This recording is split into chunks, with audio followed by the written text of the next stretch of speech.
Okay, single molecule techniques. So I'm going to focus on techniques that we have in the LMB. So I'm going to talk about briefly why we do these experiments and then what we've got and what's available to you. And I'm going to give examples of how we've used them in the past. Okay, so why do we study single molecules? What's the point? So the simple reason is that sometimes just biological reactions are too complex to fully comprehend. We just can't understand them if we look at them in bulk.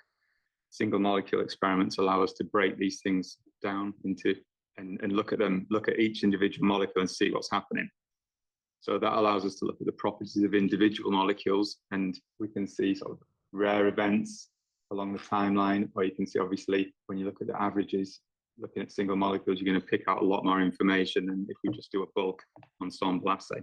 We do single molecule studies to test hypotheses that we obtain from structures and structural information. And sometimes people do them just from the practicality of how much protein they can produce. So you come to us to do an ITC experiment, we tell you we need 3 mg per mil and we need 2 mils. It's terrifying. That's enough, that's enough material to do single molecule experiments for 10 years. So yeah, and often obviously if you're working with big complexes, you're just not going to produce the huge amounts that you need. So single molecule experiments can be a way to look at things that you need to know. So when we do structural work, cryo and crystallography, obviously you get a static view of the world, and we know obviously that isn't how molecules behave. We've got molecular crowding, got solvation effects, everything's moving. And what we lose in sort of atomic resolution with single molecule studies, you gain in the fact that you can do it in physiological conditions, you can use any buffers, you can, it's cheap in terms of the material required. And like I said before, it lets you pick out rare events that you miss. Single molecule techniques are broadly split into 2 groups. We've got the sort of the force and the manipulation based experiments, such as AFM, optical tweezers. And then we've got the optical based ones. So you heard about super resolution, single molecule fluorescence, but also we've got FCS, single molecule FRET, and mass photometry. And you can see here that obviously sort of the first experiments were the first single molecule experiments were patch clamped by Sackman and Nair in 1976. And since then they've increased, and these numbers are actually a lot higher because now often you find that the paper is not dominated like purely a single molecule. It's just often they just put these things into papers to add to their structural results. So it's actually underestimating how many experiments are done. I'm just going to go through some practicalities of single molecule techniques. So a little protein goes a long way, but often you do need to do lots of controls. If you're going to do fluorescent-based experiments, you're going to need to label it. The cleanest approach is to do obviously mutagenesis and make a fusion protein, but there's lots of different ways to do it. It depends what you're actually doing. The instrumentation, it can be complex, especially if it's a lab built setup. It can be quite sort of niche. We've got a mixture at the LMB. We've got some commercial instruments and we've also got some home built instruments. You've got to be careful with the concentrations you use. So if you're working on a complex where the KD is a micromolar, there's no point coming and saying, I want to do a single molecule experiment and we need to get, you're going to go down to sub-nanomolar concentrations. Well, then your complex isn't going to be together. So you've got to think carefully about the type of experiment you're going to do. Often you may have to immobilize the protein of interest, and that can obviously affect the system. It can perturb it. So if you're going to do a single molecule experiment, it should be well designed and you should target a specific question. Don't just think it's a good idea to do because it can take a lot of time. So these are the 3 things I'm going to talk about today. The 3 different instruments we've got. We've got a lab-built FCS, fluorescence correlation spectroscopy. We've got commercial optical tweezers, and I'm going to finish talking about the mass photometry. Okay, so FCS, so fluorescence correlation spectroscopy. The basis of this is we have fluorescent molecules at a very low concentration. They enter the confocal volume and leave, and there's a time that they spend in this small volume, and from this we can measure. In contrast to other methods such as HPLC, we've got no physical separation, so this is all done in all done in solution, so you don't have to worry about it binding to the surface and things. We purely obtain the spatial resolution through optics. Okay, so this is an instrument that Chris Johnson built here at the LMB, and he describes it as flexible but quirky. So the idea is it's obviously laid out on a breadboard and everything sort of screwed to it. It's got 4 different lasers. We've got a whole range of optics and filters, so you can change, and depending on what you're looking at, we can have filters here. And it's all built around the confocal microscope, and it's basically, we've got 2 sides of detectors. We've got one side, we come out of the right, we can do FCS, or if we come out of the left, we can do fret measurements. So FCS, like I said, it's basically you have not single molecules, but low number of molecules. Fluorescence will enter this confocal volume, and then we measure the fluctuation of fluorescence as it goes through the detector. So you can see it drops and it goes up and down. So the one equation that's in the talk, listen to feedback. So it's the only one you have to worry about. So what we do then is that we want to see, we do this, it's a test for self-similarity, which is an autocorrelation function. So we look at this trace. This is done, it's automated with hardware, but basically you get an offset of time and it looks how well this signal is correlated. And then it does slightly longer time and it looks how well it's correlated, a longer time, well it's correlated. And when you plot that out, obviously at the beginning, it's highly correlated, and then over time it goes down. Then we get, this is the classic autocorrelation curve. And from that, we can extract information. And the information we can extract are as follows. So obviously, depending on the size of the protein or the complex, it's going to affect how long it spends in the confocal volume, how long it takes to get across. So it's going to alter the rate of diffusion. At time 0, we get the concentration, so the exact concentration of how many molecules we've got. And then from these curves and the shape of these curves, then we have to go and we have to fit it. So we can use often the least squares fitting program. And if you have the right criteria, you can then get the diffusion coefficients, but you can also get the hydrodynamic radius, average concentrations, and also look at chemical reaction rates. So you can get quite a lot of information from these curves.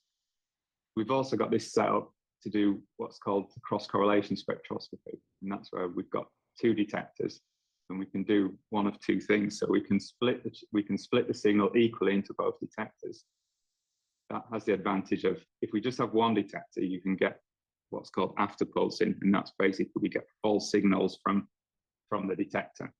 If we link 2 together, the 2 signals have to be correlated for it to count as a signal. So therefore, we only truly get proper fluorescent interactions, not artificial artifacts. So that's useful, particularly if you're going to look at very fast processes, so protein folding and things like that. But using this, we can also do a second thing. So you can put in a dichroic mirror here and split the signal. So then you can have protein with 2 different fluorescent tags on. Using that, we can get the autocorrelation function of the green protein and then of the red protein. But using the cross correlation, you can see, obviously, they're not synchronized in any way because they're not, these 2 proteins are not together. If they are together, then the signals are correlated and we get this autocorrelation function. So it's quite a nice way of looking to see if you've got a complex forming, well, simply monomedimer. So if you use this cross correlation, you can look at reaction rates between partners, you can look at kinetics, fractions of binding or reacting molecules, but we also get the information that we get from the FCS, so you get the hydrodynamic radius, particle concentration, etc. So then if we go to the other side of the detectors, we go to the fret side. I'm not going to talk about fret because we talked about it in the other talks, but very briefly, you obviously have 2 tags that have to have an overlap of fluorescence. You excite the donor, that energy transfers to the acceptor, and then you monitor the acceptor. Signals are very weak, but the advantage is that you only get acceptor signal if the 2 fluorescent molecules are very close together. Go through an example that we actually Chris Johnson did while he was at the LMB. And this was to answer the question, which was sort of long-standing in the field about protein folding. So what they wanted to know in Alan First's lab was, do these small ultra-fast folding proteins exist in two states? So are they either folded and unfolded, separated by this energy barrier, or is it a continuous state, so they gradually unfold? And there was a lot of contradictory data out there that suggested that actually this was one of the favorite ideas for a long time. So what they did was got this extremely small protein, and they put a Alexa 647 and a 546 on either end. This is the signals that would get the excitation emission donor and acceptor, and then this is the important, the J, the overlap that we need to get energy transfer. So in the single molecule experiment, what they do is excite the donor, and they get these donor pulses, and what they try to do is synchronize. You get donor pulses and you look for the acceptor pulses. Sometimes you just get donor pulses with no acceptor. We bin all these together and work out the FRET efficiency, and then we can construct these histograms. So this is the efficiency of this molecule in its native state. Zero peak is just the donor emissions, which on our setup we don't get rid of, but there are ways to get rid of it. So what they did then was just use guanidinium chloride at different concentrations, and they using increasing concentrations. They went from, so this is 0 where they get a single peak, increase the concentrations, and they start to get a second peak, 2 distinct peaks, down to 1 peak. So that proved that it was not a continuum state. It was the high energy two-state high energy barrier state. So these are other examples that they've used in the past for the FRET measurements. All the FRET that we do at the moment is the single molecule FRET is in solution. It's not surface bound, but I guess there is equipment in the LMB where we could do that if you needed to. You can look on the biophysics website and you can see all the different papers and see what other people have done with them. Okay, so I'm going to now talk about the optical tweezers that we have at the LMB.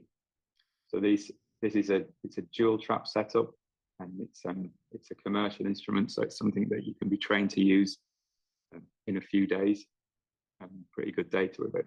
So what are optical tweezers based on? The premise is that photons have pressure. So this was observed here, Hale-Bopp comet.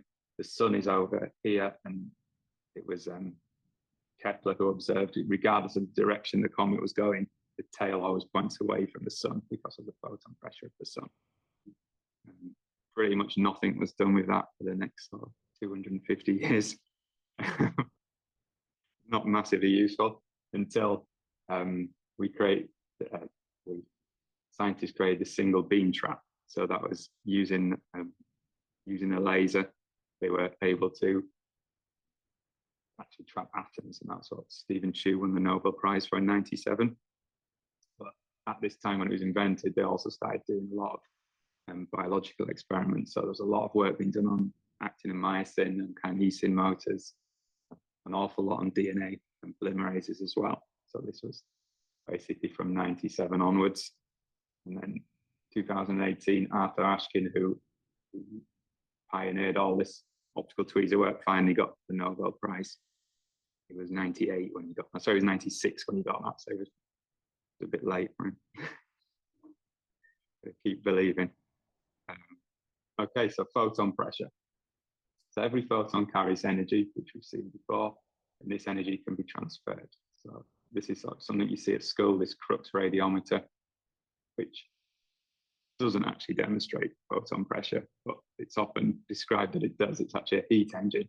But here, I think in Cambridge, the Nichols radiometer proved that photons did have pressure. And if it's done in a vacuum, we can get this effect. So as a general rule of thumb, a 1 milliwatt laser, which is slightly less than this pointer, can create 1 × 10⁻12 newtons of force. So to gravitate a football against, to levitate a football against gravity, you need a laser. This power, which doesn't exist. This is the most powerful laser that the Americans have got. They pretty much stopped making them because not a lot of purpose to have continuous wave laser of that size. But optical forces are relevant in the microscopic world. So here's just some to give you sort of some idea of scale. Biological forces. So to break a covalent bond, you need 1,600 piconewtons. Biotin-streptavidin bond, which is probably the strongest bond you contend within the lab, would be 200 piconewtons. And then more biologically relevant ones are hydrogen bonds, 4 piconewtons. Kinesins and myosins creating around the same amount of force. So we're in the very low piconewton range.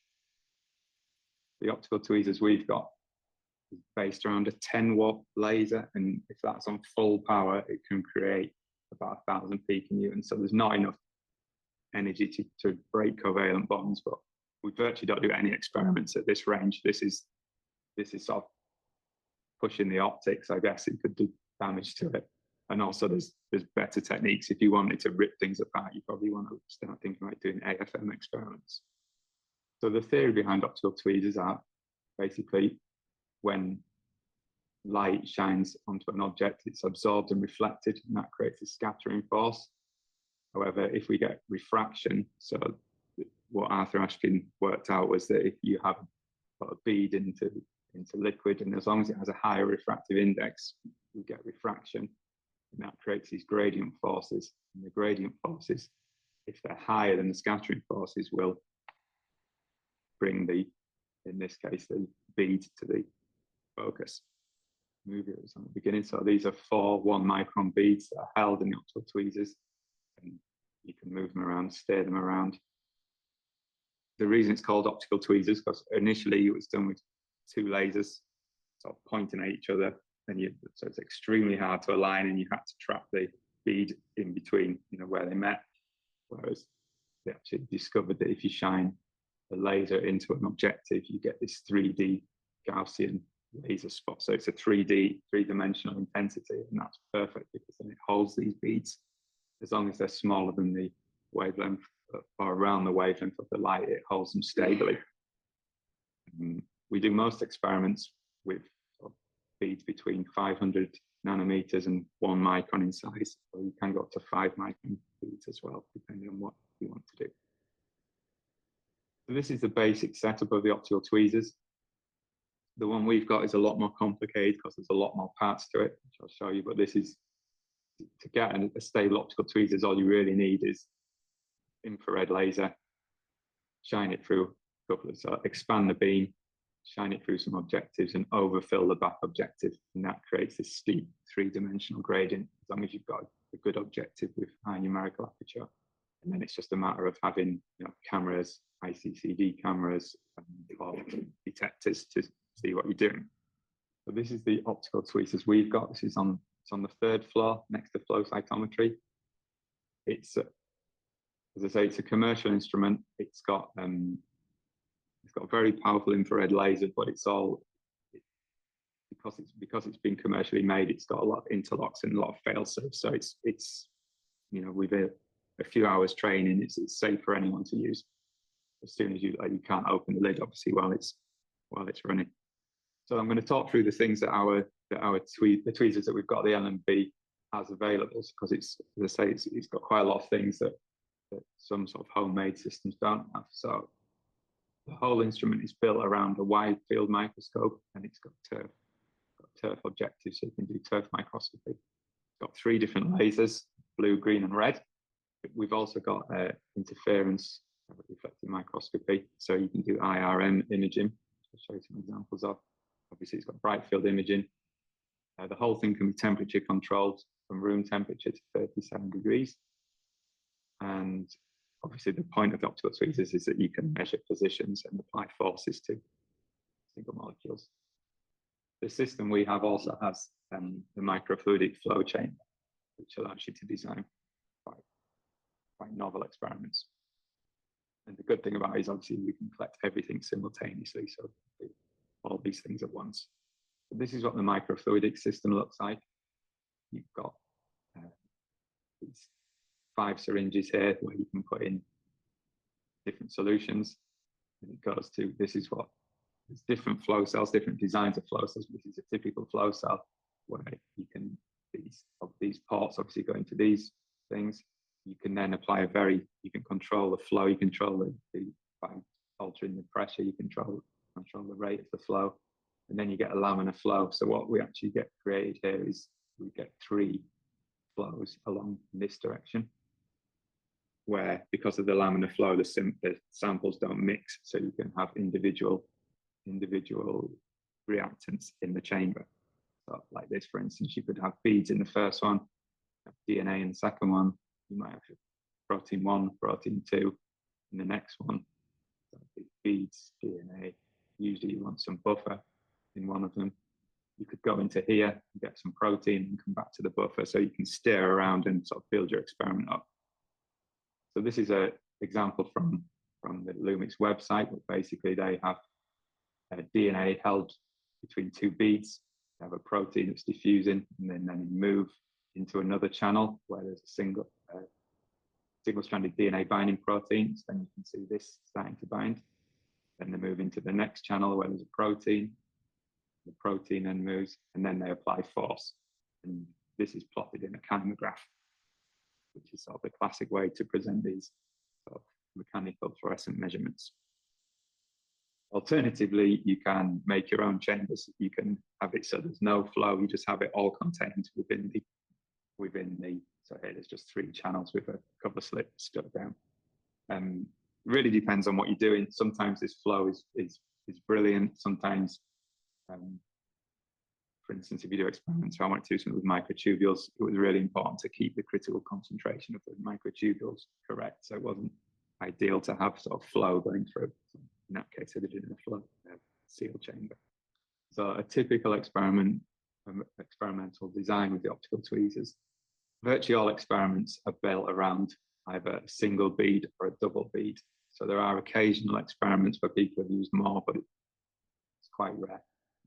There's lots of different types of beads. You can get lots of different surface chemistries, and you can have them different colors. So you can sort of get quite creative with how you design the system. So this is a sort of classic example of 2 beads, and either you have DNA between it or actin between it. On our system, you can see this is a single atto dye that's on the DNA, and the beads are just being moved, and then you can plot chimegraphs and see where it's bleached out. This was just to set up the optics and check it was all working.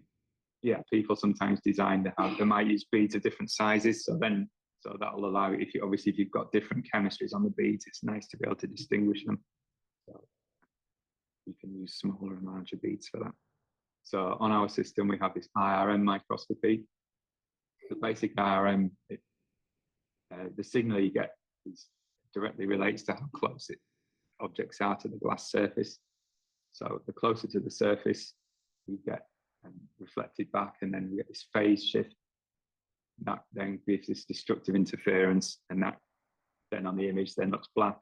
If it's further away from the surface, you don't get the destructive interference, and it looks white. On our microscope, so these are fluorescently labeled microtubules that are stuck onto the surface. If we look at the IRM, so these are unlabeled microtubules, and these are actually growing microtubules, where you can see obviously they're moving around, but also they're growing and shrinking. This has the big advantage that obviously if you've got an object that you can see using IRM, you don't have to use anything fluorescent. Therefore, you massively reduce the photo-induced damage of the sample, and you can image for as long as you want. So yeah, it works particularly well for microtubules, but it is useful for other things as well. So what you can do, if you've designed your experiment, you can manipulate the beads in different ways. So you can have these 2 beads. These are 1 micron beads that are held in 2 traps. And what you can do is you can move the stage around. So you can move to, if you're on the flow cell, you can move to the different channels. If you're on a fixed cover slip, you may just want to move to an area that's sort of clear or has something immobilized on the surface. The other way to obviously control it is you can keep the stage still, and you can move the traps with the laser tweezers. On our system, you can move both the stage and the traps in X, Y, and Z. We can't measure forces at Z at the moment, only in X and Y. But I think we're looking into an addition so that we can actually also measure at Z. some experiments. So it's nice to be able to set your experiment up and move the beads around, but then you actually have to be able to measure something. What we can do is obviously these mechanical measurements. So the beauty of using a bead is that it's obviously symmetrical, and this bead can be projected onto a detector, and then we can measure using, you have to calibrate it, but you calibrate the force. It's very straightforward using a power spectrum function. But once it's calibrated, then you can, depending on how high you have the laser power, tells you how much force you can create. And then depending on what you're studying, you can set the force. So for instance, this was a streptavidin bead bound to biotin. You need to set the laser probably about 1% laser power, so not very high. And then you can this is a force displacement curve where you move the bead along, and force increases until it reaches this rupture point, and then it breaks. And that's where we've broken that bond. So it's not really an experiment you ever want to do, but just an example. Okay, this is then a real experiment that we did. So this was with David Barford's lab, where they done the cryo-EM structure of the outer kineticore.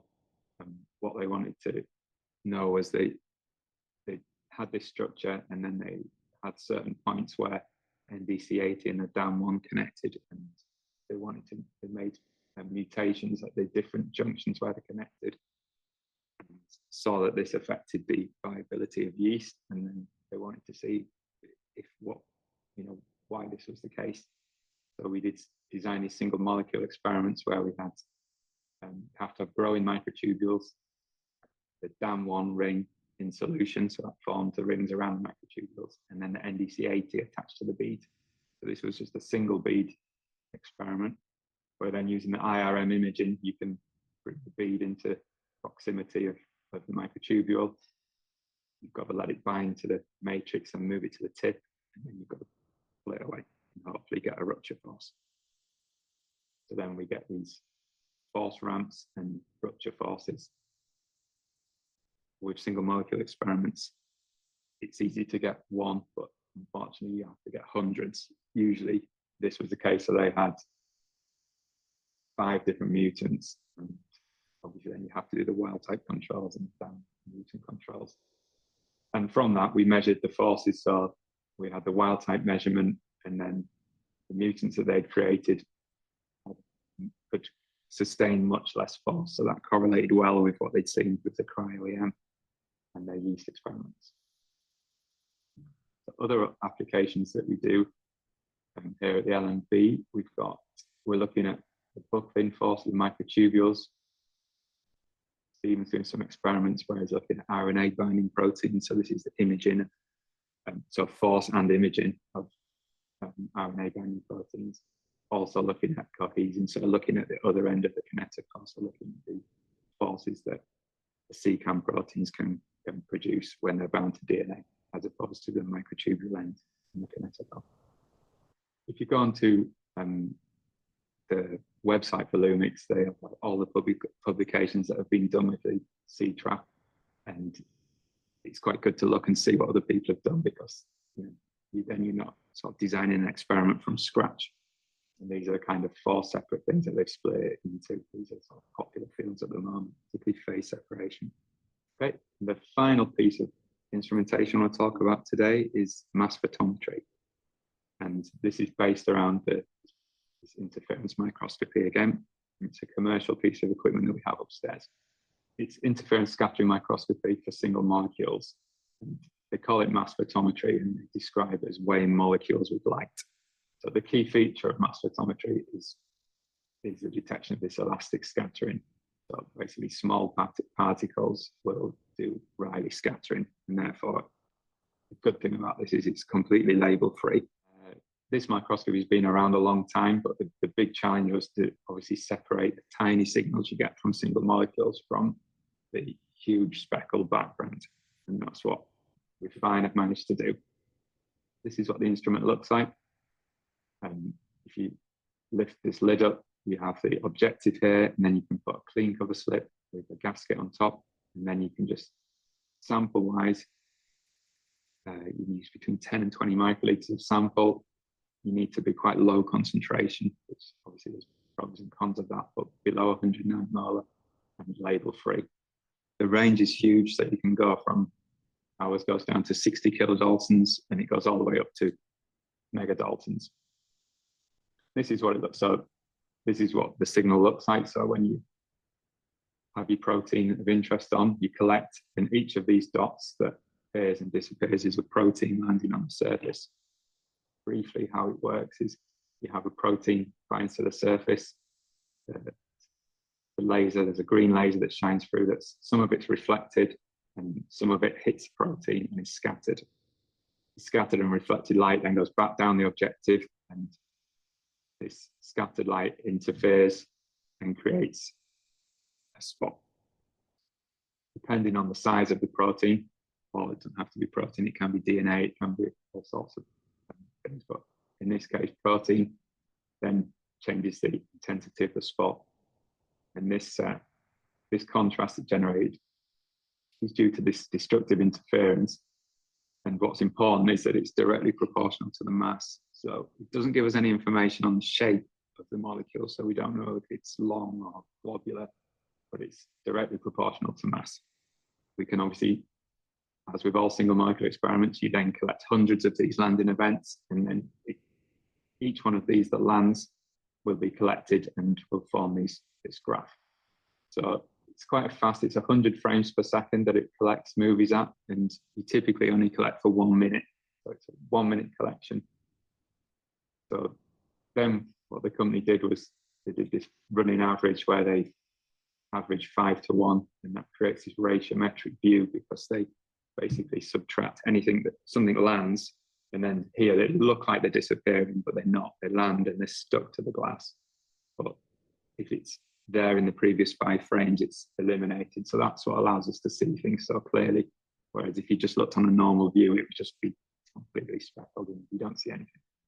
So yeah, sometimes it looks like things landed in the same place, but obviously that's because the proteins are much, much smaller than the spot that it creates. What's important is that the software needs these discrete non-overlapping events. So that's why the concentration is so limited. If you get much higher than 100 nanomolar, it can look good, it can look like you've got quite a lot of events, but the software just won't analyze them. So then what we have to do is take this ratiometric view, and we have to create a mass. And that's simply, to do that, you simply create a calibration curve. We've got predefined calibration curves on the system, but often if you're using, because you can do this experiment with whatever buffer you're using, so you can put all sorts of different things in, that can affect the refractive index. So you may want to create your own standard curves, which we can obviously help you with. And obviously particularly important if you're going to look at nucleic acids or lipids or something like that, where the standard curve will be very different. And this is the type of things we do with it. So you get 15 microliters, 50 nanomolar solution, and within 1 minute, you could see, so Olga in Roger Williams' labs, you could see that this was a heterodimer. The sequence said it was a 208 kilodaltons. It was observed to be 205. And obviously, this tells you that it's forming a heterodimer. Also tells you that the heterodimer is stable at 50 nanomolar. So the KD is probably at least 10 times below that. She also did this with a homodimer, and again, it's very close to what was expected. The other applications you can do with mass photometry, as long as it's bigger than, say, 50, 60 kilodaltons, it's good to look at the sample heterogeneity. You can look at self-association. Also, when you're making proteins, it's quite useful. You can look at aggregation. So you run your SGS page gel, it looks nice on the gel. Within a minute, you can go onto this piece of equipment, and you can get a real look at what you've got there. We've used this in the past quite nicely for reducing the amount of things people have in buffers. So, for instance, sometimes people might say it needs 20% DMSO to survive, which can be a problem for lots of other experiments. And within sort of half an hour, you can do a dilution series, reduce the concentration of DMSO, and you can quickly see, is it aggregating, is it not? And quite often you can find you can go down to maybe 5%. But this is a really quick way of looking. You can cross-link things and then look at complexes. We can also, it can be used to look at modifications. such as glycosylation.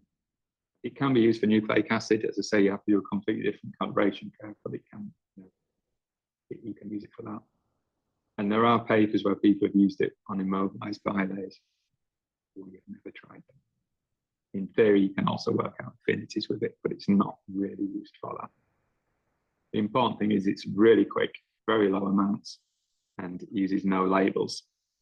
Obviously, the advantage, it's an advantage and disadvantage that it uses very low concentration, because again, if your complex has to be at a higher concentration to be stable, then you're not going to be able to use this. You're going to have to use set mouse or something, which obviously uses a lot more protein. And if your protein is extremely rare, you can also recover the 15 microliters. It doesn't damage it. It's used a lot now in the building. We pretty much think everyone who makes protein should be trained on this, because it's such a useful piece of equipment, and it's used in Nature papers, science papers, ENVO papers, quite often in supplementary, but it's really useful. So in summary, today I've talked about single molecule, talked about FCS and FRET, which is built around the confocal microscope. Just talked about mass photometry, which is this label-free walk-up in solution system, and optical tweezers, which we have on level 3. As I say, it's something that we can do in collaboration, or quite quickly we can train you how to use this if you have ideas for using optical tweezers. You just come and talk to me and Stephen. That's it. Thank you for your attention. Thanks for coming.